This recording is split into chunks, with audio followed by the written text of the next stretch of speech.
Welcome to the Startup Funding Espresso. I'm Hall T. Martin, where we talk about how to raise funding and invest in startups and the time it takes to drink an espresso. If you have a question about startup funding or investing, please go to the website, startupfundingespresso.com, and type in your question into the chat bot in the lower right corner to receive an answer. I hope you enjoy this episode. Hello, this is Hall T. Martin with the Startup Funding Espresso, your daily shot of startup funding and investing.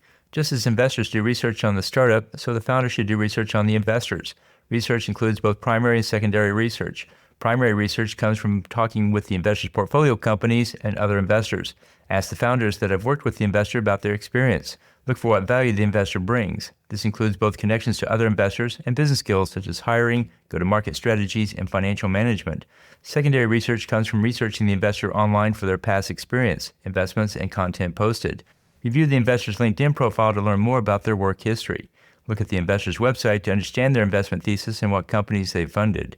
Superficial impressions of an investor are often misleading. Some of the best investors don't carry a high profile in the community. Choosing a bad investor can make your startup life problematic, so research well and pick carefully. This type of research will inform your fundraising efforts. Thank you for joining us for the Startup Funding Espresso, where we help startups and investors connect for funding. Let's go start us into today. Hall T. Martin is the director of Investor Connect, which is a 501c3 nonprofit dedicated to the education of investors for early stage funding. All opinions expressed by Hall and podcast guests are solely their own opinions and do not reflect the opinion of Investor Connect.